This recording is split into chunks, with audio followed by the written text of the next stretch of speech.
They call her too fat to fight, then they couldn't get back up. Lily Green had always been bigger than the other kids. At 16, she carried her weight in her hips and shoulders, her movements deliberate and careful as she navigated the crowded hallways of Westfield High School.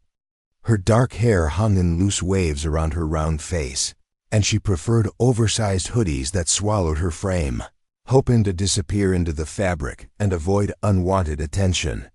She had transferred to Westfield at the beginning of junior year when her father's construction job relocated their family across town. The transition had been brutal. At her old school, Roosevelt High, Lily had friends who knew her story, who understood that beneath her quiet demeanor lay years of discipline and training. But here at Westfield, she was just another new face in the crowd of face that apparently screamed easy target to certain students. Before we jump back in, tell us where you're tuning in from. And if this story touches you, make sure you're subscribed, because tomorrow I've saved something extra special for you. Just keep your head down, Lily reminded herself as she walked through the main corridor toward her locker. Get through the day. Don't give them a reason. The reasoning behind her philosophy was solid, even if it felt cowardly. Lily had been training in mixed martial arts since she was 8 years old. Her father, Max, a former professional fighter, had started teaching her after she came home crying from elementary school one too many times. "Mia," he had told her, wrapping her small hands in practice wraps, "strength isn't about making others afraid of you. It's about never having to be afraid of yourself." 9 years of training had transformed Lily into something most people couldn't recognize by looking at her. Her thick arms held surprising power, her legs could generate devastating kicks, and her grappling skills had earned her 3 regional championships in the girls' division. But Max had drilled one lesson into her harder than any technique. You never use these skills unless someone's life is in danger. Not for ego, not for pride, only to protect. The problem was that Westfield High seemed determined to test that resolve daily. Well, look who's gracing us with her presence. Lily's stomach dropped as she recognized the voice. Jake Carter, the golden boy of Westfield High, stood blocking her path to second period English. At 17, Jake had the kind of effortless charm that made teachers love him and the kind of cruel streak that made certain students fear him. His perfectly styled blonde hair and athletic build made him the kind of boy who'd never known what it felt like to be powerless. Going somewhere, earthquake? Jake's smirk was sharp as broken glass. Behind him, his usual crew snickered. Alyssa Ramirez, his on and off girlfriend, shifted uncomfortably but said nothing, while Liam Williams looked anywhere but at Lily's face. Lily clutched her books tighter against her chest. "I have class." "Class can wait," Jake said, stepping closer. "We were just talking about the new student body president elections. I think we need to discuss your impact on our school environment. See, some of us are concerned about the structural integrity of the building." The laughter that followed felt like acid in Lily's ears. Other students had stopped to watch, forming a loose circle around the confrontation. Some looked uncomfortable, but no one stepped forward. Lily's face burned with embarrassment as she tried to push past the group, but Jake's hand shot out, pressing against her shoulder. "Where are you going?" "We were just getting to know each other. Please just let me go to class," Lily said quietly. Her father's voice echoed in her mind. "Control, Mia. Always control." The trembling in her hands wasn't from fear or embarrassment. It came from somewhere deeper, from muscles that remembered training, from reflexes that had been honed through countless hours of sparring. She could feel the precise pressure points on Jake's wrist, could map the exact angle needed to drop him to his knees, but she didn't. She couldn't. Not today, she thought. They're not worth it. The weeks that followed became a carefully choreographed dance of humiliation. Jake and his friends seemed to take Lily's restraint as an invitation to escalate. The hallway encounters became daily occurrences. In the cafeteria, they would make exaggerated groaning sounds when Lily sat down, claiming the bench was crying for help. During gym class, when Lily was forced to participate, they would whisper loudly about earthquake warnings whenever she ran. Coach Davis, the PE teacher, seemed oblivious to the taunting. He was a good man, a former college wrestler who valued hard work and respect, but he was also the kind of person who believed that kids should work out their own problems. "Green," he called out during a particularly brutal dodgeball game. "Show them what you've got." Lily wanted to disappear. She could feel Jake's eyes on her, could hear the whispered comments about her weight, her appearance, her very existence. The ball came sailing toward her, and her trained reflexes kicked in before she could stop them. Her hand shot out, catching the ball with a precision that surprised even her. For a moment, the gymnasium fell silent. Then Jake's voice cut through the quiet. "Beginner's luck." The spell was broken. The game continued, but Lily noticed something different in the way some students looked at her. Emma Liu, a quiet girl from her chemistry class, gave her a small nod of approval. Even Liam Williams seemed to be seeing her differently, but Alyssa remained silent, her guilt-ridden eyes focused on the floor. After gym class, as Lily was gathering her things, Emma approached her. "That was a good catch," she said quietly. "Thanks," Lily mumbled, not meeting her eyes. "I know what they're doing to you isn't right," Emma continued. "If you ever want to talk." Lily looked up, surprised by the genuine kindness in Emma's voice. "I'm fine, are you?" The question hung in the air between them. Lily wanted to say yes, wanted to maintain the facade that she was handling everything perfectly. But something in Emma's steady gaze made her pause. "I will be," she said finally. Emma nodded. "I believe you." The breaking point came on a rainy Thursday in October. Lily had been having a particularly difficult day. She'd failed a chemistry quiz, forgotten her lunch money, and received a text from her father asking about her school situation. She'd been lying to him for weeks, insisting everything was fine, not wanting him to worry, or worse, to drive over and cause a scene that would make everything worse. She was walking through the mostly empty hallway during lunch period, hoping to spend the time in the library, when she heard footsteps behind her. Lily didn't need to turn around to know who it was. The mocking whispers had become as familiar as her own heartbeat. "Look at her trying to sneak around," Jake's voice carried clearly in the empty corridor. "Probably heading to the vending machines." Again, Lily kept walking, but the footsteps quickened behind her. "Hey, wide load," another voice called out, one of Jake's friends. "We're talking to you." Lily's jaw clenched, but she maintained her pace. The library was just around the corner. If she could make it there, they usually wouldn't follow her inside, but this time was different. Alyssa suddenly appeared from a side hallway, cutting off Lily's escape route. "Going somewhere, earthquake?" Lily found herself surrounded in the corridor intersection, with Jake and his friends forming a triangle around her. The hallway was empty except for them. Most students were either in the cafeteria or outside enjoying the brief break in the rain. "We've been thinking," Jake said, circling Lily slowly like a predator. "Maybe it's time for some physical education. You know, to help with that problem you have." "What problem?"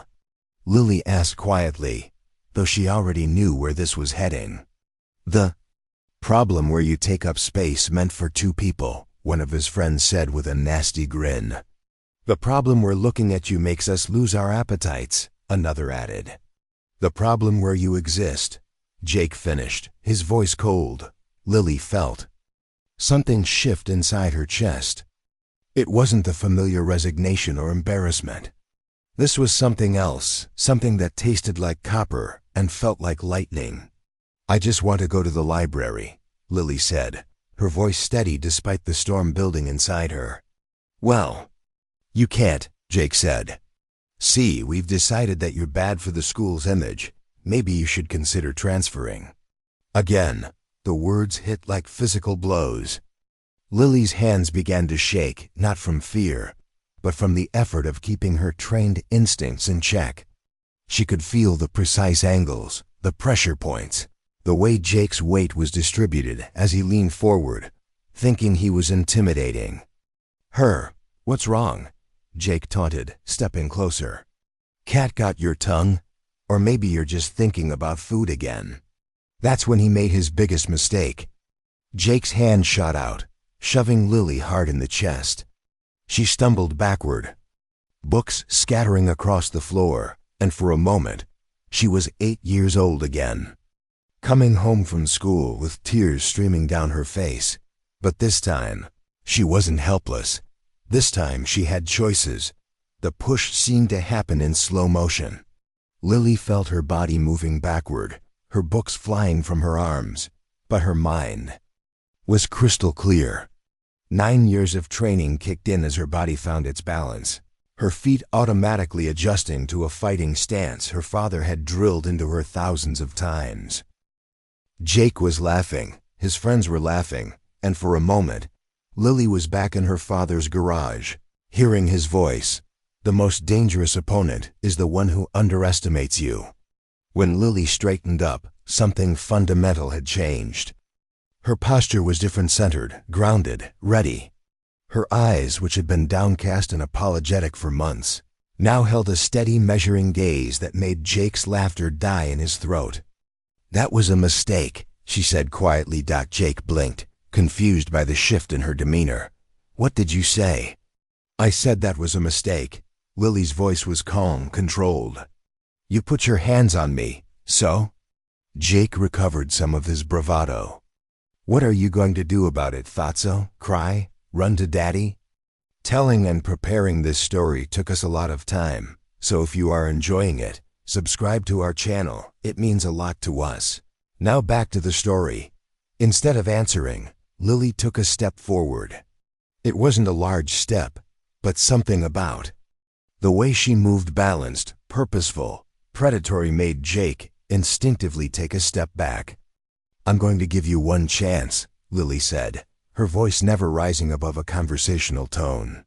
"Apologize for putting your hands on me and walk away." Jake's friends exchanged glances. This wasn't the script they were used to. Where was the crying, the begging, the desperate attempt to escape? "You're kidding, right?" Jake forced out a laugh. "You think you can threaten me?" "I'm not threatening you," Lily said. "I'm giving you a choice." Jake's response was to lunge forward, his hand reaching out to shove her again. But this time, Lily was ready. Her hand moved faster than anyone watching could follow. She caught Jake's wrist in a grip that looked gentle, but felt like a steel trap. Her other hand found the pressure point just below his elbow, and suddenly, Jake was frozen, his face contorting in surprise and pain. "What the?" he started to say, but Lily's grip tightened slightly, and the words died in his throat. "You're going to listen to me now," Lily said, her voice still eerily calm. "I don't want to fight you. I don't want to hurt you, but I will not let you put your hands on me again." Jake tried to pull away, but Lily's grip was immovable. Years of grappling training had given her hands that could control much larger opponents, and Jake was learning that lesson the hard way. "Let me go," he gasped. "When I'm finished talking." Lily's eyes never left his. "You're going to stop." The name calling, the comments, the intimidation, all of it. "Because if you don't, if you push me again, if you make me defend myself, you're going to discover that I'm not the easy target you think I am." To emphasize her point, Lily adjusted her grip slightly, and Jake's knees buckled. He was being held upright by her control of his arm, and everyone watching could see it. "Do you understand?" she asked. Jake nodded frantically, his face red with pain and embarrassment. "Good." Lily released him, and he stumbled backward, cradling his arm. "Now, apologize." "I'm sorry," Jake mumbled, unable to meet her eyes. Louder, "I'm sorry." Jake practically shouted. Lily nodded once, then turned to gather her scattered books. The hallway was still empty except for their group. but she could feel the shift in the atmosphere. Jake's friends were staring at her with a mixture of fear and respect, and Alyssa was looking at her with something that might have been admiration. As Lily walked away, she heard Jake's voice behind her, smaller now, defeated. "This isn't over." She turned back, and for the first time in months, she smiled. It wasn't a kind smile. "Yes," she said.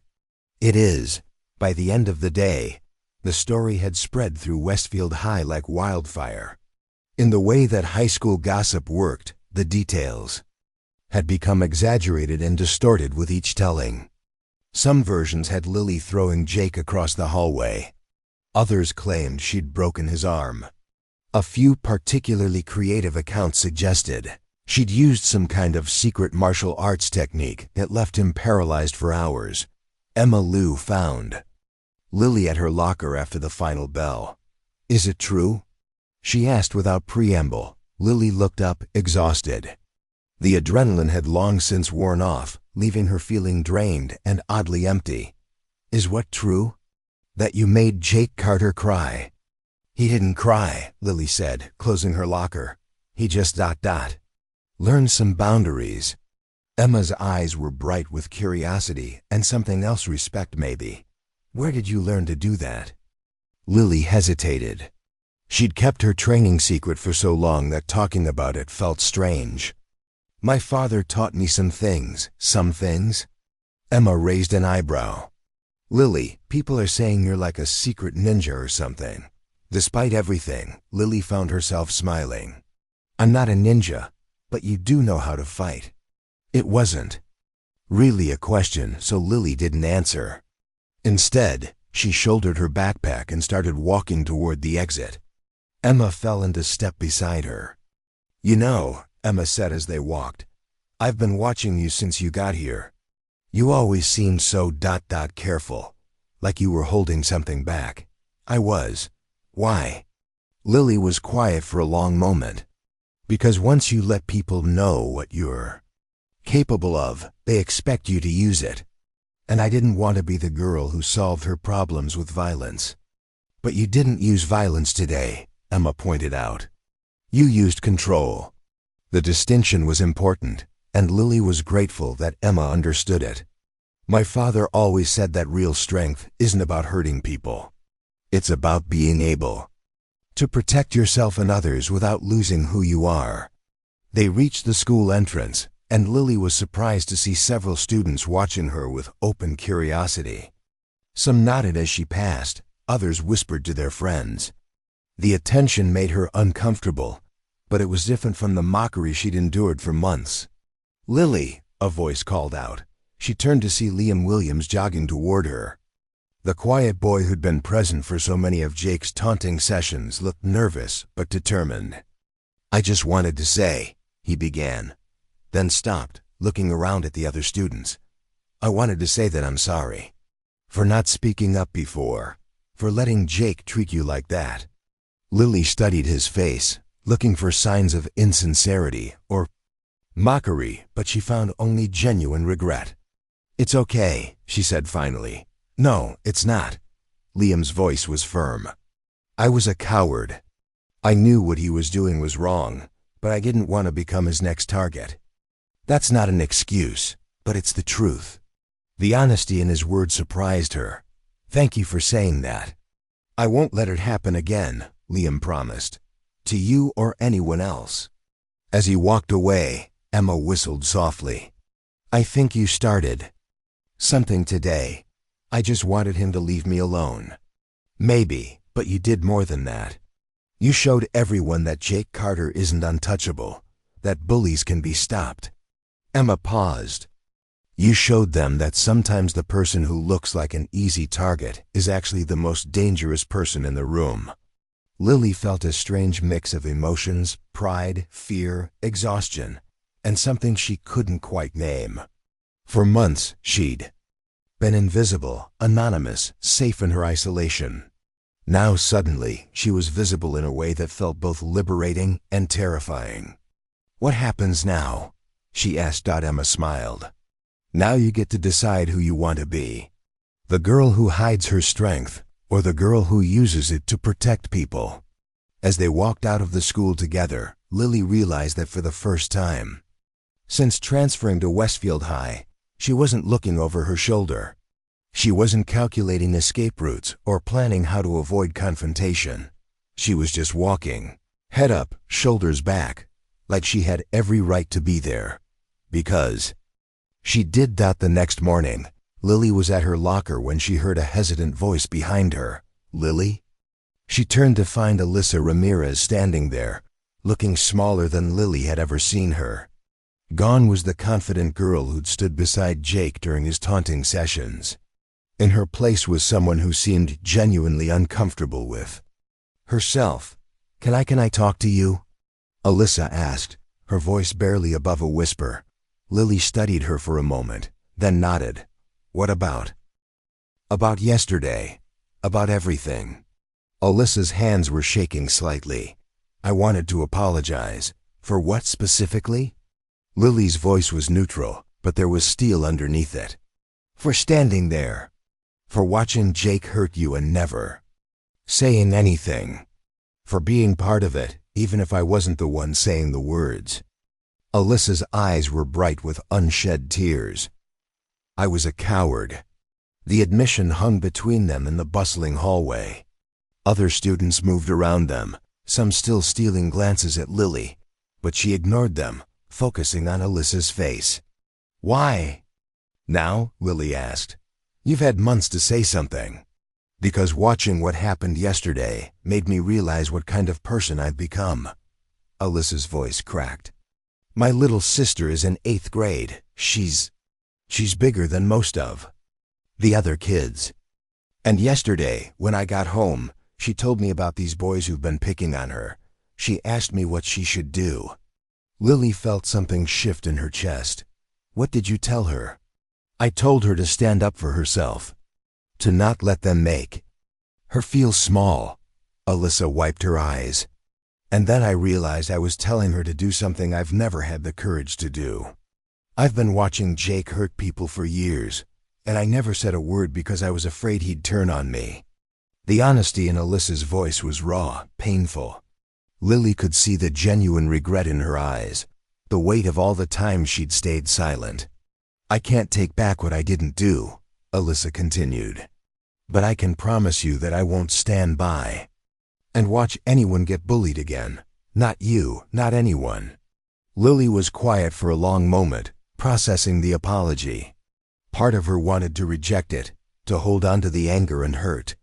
But another part recognized the courage it had taken for Alyssa to approach her.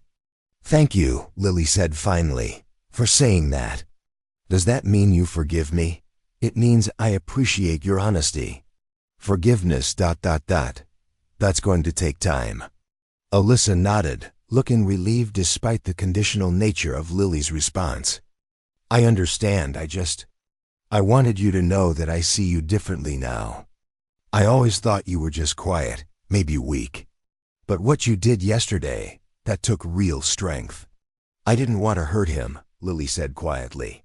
"I just wanted him to stop. I know." "That's what made it so powerful."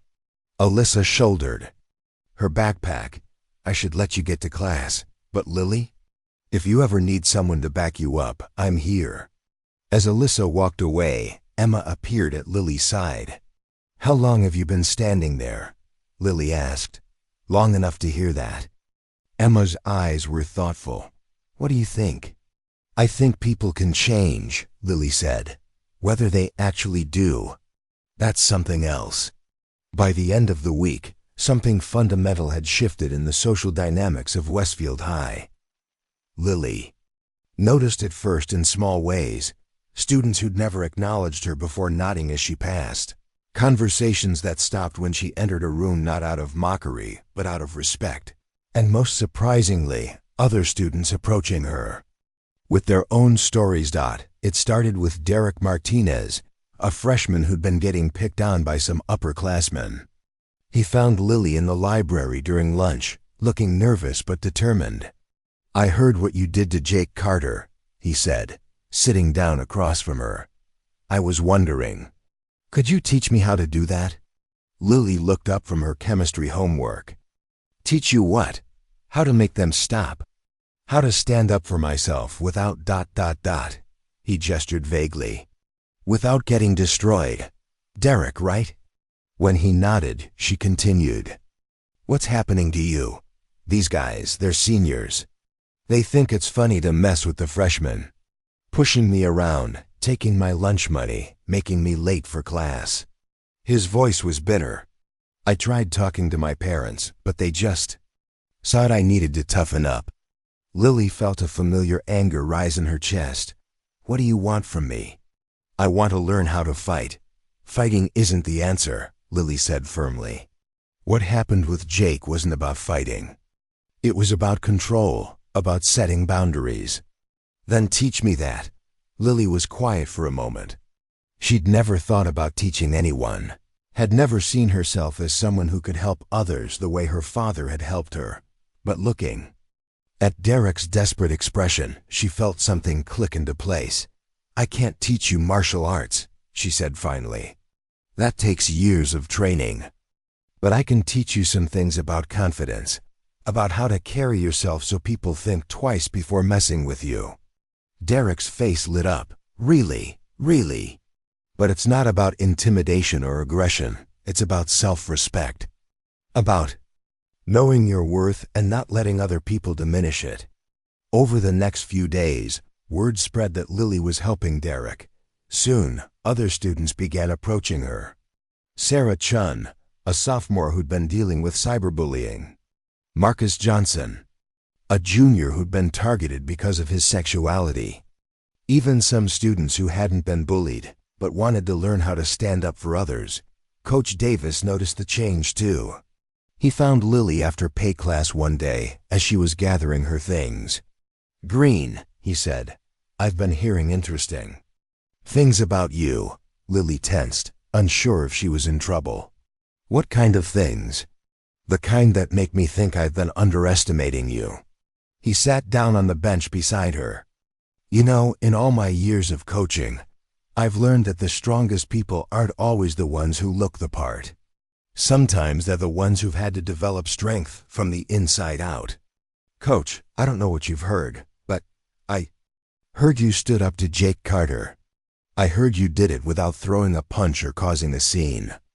I heard you've been helping other kids who are getting picked on. He studied her face. Is that true? Lily nodded slowly. Good. That tells me you understand something that a lot of people don't. Real strength isn't about overpowering others. It's about lifting them up. I'm not trying to be anyone's hero, Lily said. Maybe not. But heroes aren't usually the people who set out to be heroes. They're the people who see something wrong and decide to do something about it. Coach Davis stood up. I want you to think about something. We're starting a peer mediation program next semester. Students helping students work through conflicts. I think you'd be perfect for it. The idea surprised Lily. I don't know. You don't have to decide now. Just think about it. Sometimes the people who are most reluctant to lead are exactly the ones who should be leading. Jake Carter was not someone who accepted defeat gracefully. For a week after the hallway incident, he'd been uncharacteristically quiet, nursing his bruised ego and his sore arm. But as the whispers about Lily's hidden strength continued to circulate, his humiliation transformed into something darker. He found his opportunity on a Friday afternoon, when most students had already left for the weekend. Lily was walking to her father's truck in the parking lot when Jake stepped out from behind a row of cars, flanked by two friends she didn't recognize, probably from another school. Well, well, Jake said, his voice carrying a dangerous edge. If it isn't the Kung Fu Fatty. Lily sighed, recognizing the setup.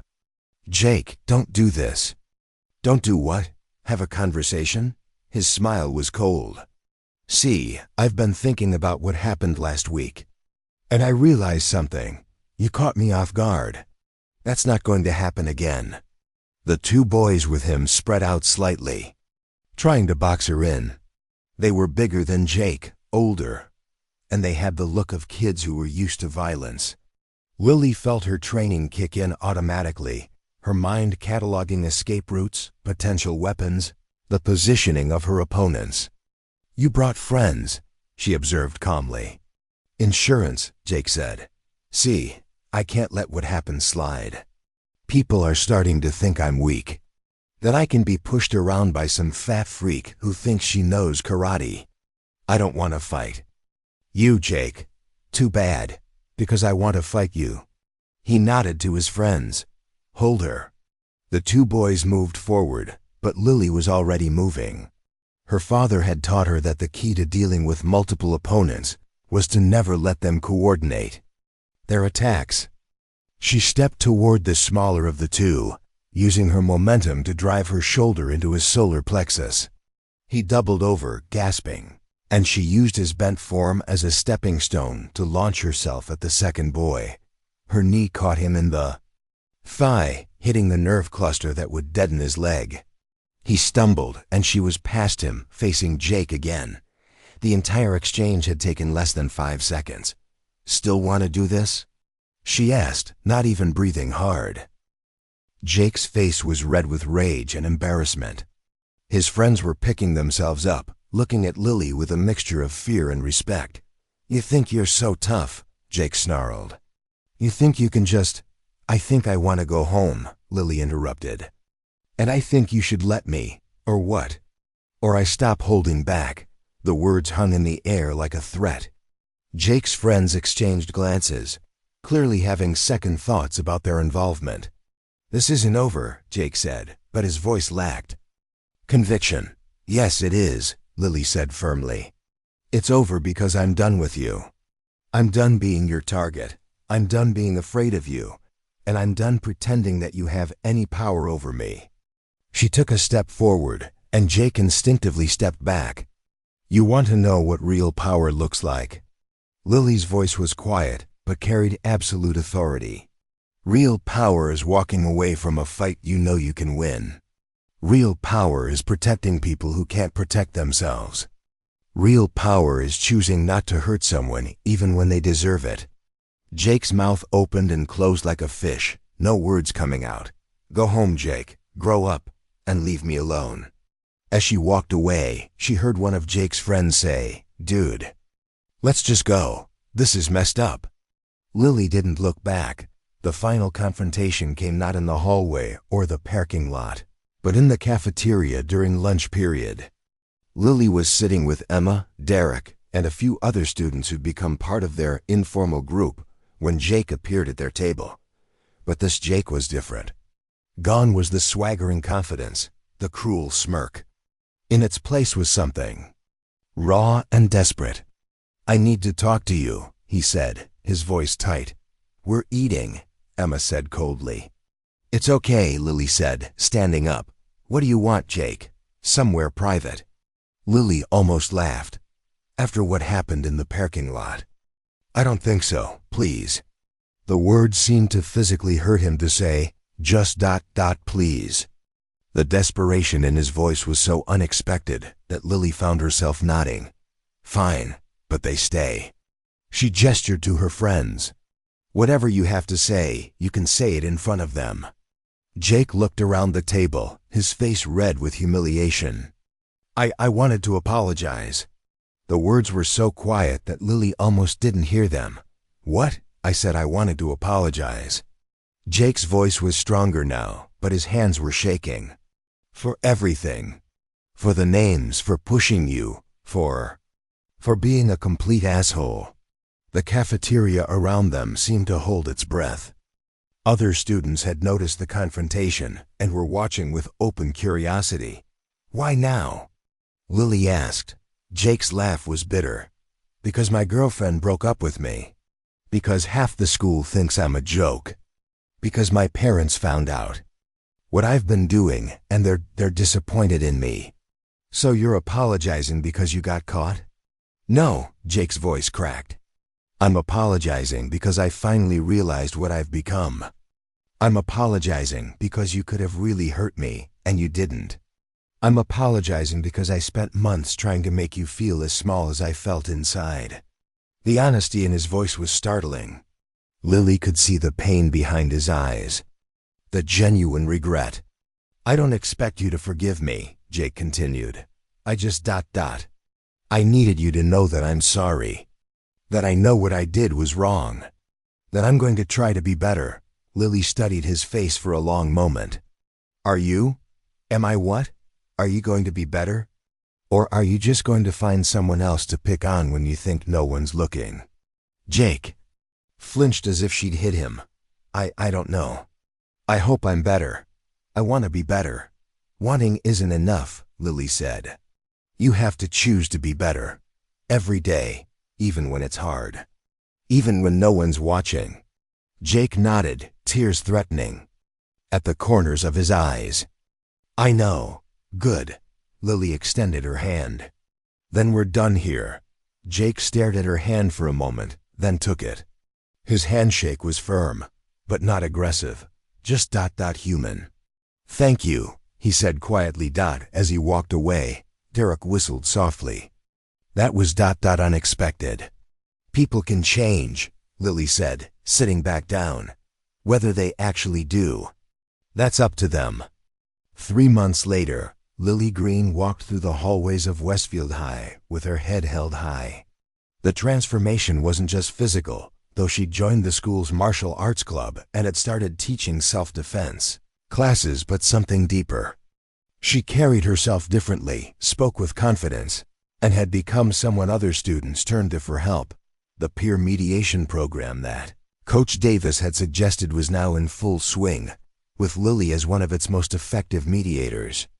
She'd helped resolve conflicts between students, worked with teachers to address bullying, and had even spoken to the school board about implementing better anti-bullying policies. Emma walked beside her, chatting about their upcoming chemistry test. "I still can't believe you got Jake Carter to apologize in front of the entire cafeteria." "I didn't get him to do anything," Lily said. "He made that choice himself. Have you seen him lately? He's actually been ... nice. Weird, but nice." Lily had noticed. Jake had indeed changed, though it had been a gradual process. He'd started by simply not participating in the casual cruelty that had once defined him.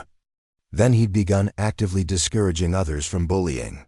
Last week, she'd seen him standing up for a younger student who was being picked on. "People can change," Lily said, "if they really want to. Not everyone gets a second chance, though." Emma pointed out. "No," Lily agreed. "But everyone deserves the opportunity to try." They reached Lily's locker, and she was surprised to find a small group of students waiting for her. Derek was there, along with Sarah Chun and Marcus Johnson. But there were also several faces she didn't recognize, younger students, mostly, who looked nervous but determined. "What's this about?" Lily asked. "We've been talking," Derek said, stepping forward. "About what you've been doing. The mediation program, the self-defense classes, the way you've been helping people stand up for themselves." "And," Lily prompted. "We want to help," Sarah said. "We want to start a club. Something official. A place where kids who are being bullied can come for support, where we can teach them what you've taught us." Lily felt a warm glow in her chest. "What would you call it?" "We were thinking the Strength Club," Marcus said. "Because it's not about physical strength. It's about inner strength. The kind you've been teaching us."